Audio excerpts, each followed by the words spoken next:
Bitcoin daily update, अगर updated रहना है तो फॉलो कर लेना। लास्ट रील में हमने बात करी थी बिटकॉइन की प्राइस 82 से 83,000 डॉलर्स तक जाएगी, उसके बाद फॉल करके 76 से 79 पे आ सकती है। और करंटली बिटकॉइन की प्राइस 82 टू 83,000 डॉलर्स ही गई, जहां पर 200 डेली मूविंग एवरेज था, रेजिस्टेंस फेस किया और फॉल करके हम 79,000 डॉलर्स पे आ गए, जहां पर 20 डेली मूविंग एवरेज है। मूवमेंट वाइज यहां पर प्राइस वाइज बिटकॉइन की प्राइस थोड़ा सा बाउंस करके 80 टू 81,000 डॉलर्स तक जा सकती है, लेकिन उसके बाद फिर से एक रिवर्सल करके हम 76 से लेके 79,000 डॉलर्स तक आ सकते हैं। जैसे मैंने प्रीवियसली बात करी कि बिटकॉइन का बॉटम अगर नहीं आया तो हम काफी क्लोज हैं, तो लॉन्ग टर्म अक्यूमुलेशन में 50 टू 70,000 डॉलर्स देख सकते हो, लेकिन ट्रेड वाइज पॉसिबिलिटी यहां पर है कि लोअर लेवल्स फिर से एक बार रीटेस्ट होंगे। एक और इंपॉर्टेंट चीज और नंबर्स जो मैटर करते थे वो ये थे कि यूएस का इन्फ्लेशन और पीपीआई नंबर्स क्या निकल के आते हैं। नंबर्स जो है अच्छे यहां पर नहीं आए, जहां पर यूएस का इन्फ्लेशन नंबर राइज कर गया 12% से 3.3% से राइज करके 3.8% पे यहां पर बढ़ गया है। और उससे ज्यादा इंपॉर्टेंट, इन्फ्लेशन से ज्यादा इंपॉर्टेंट होते हैं पीपीआई नंबर, जहां पर बेसिकली यूएस के जो प्रोड्यूसर प्राइस है उसमें कितना महंगाई बढ़ी है।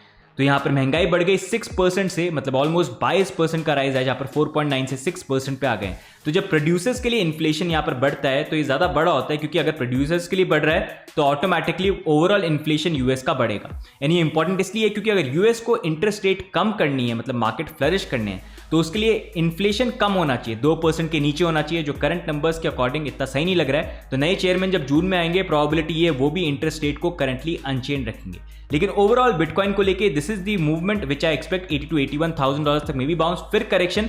आपका क्या एनालिसिस है? Do let us know and do like and follow us if you want to stay updated.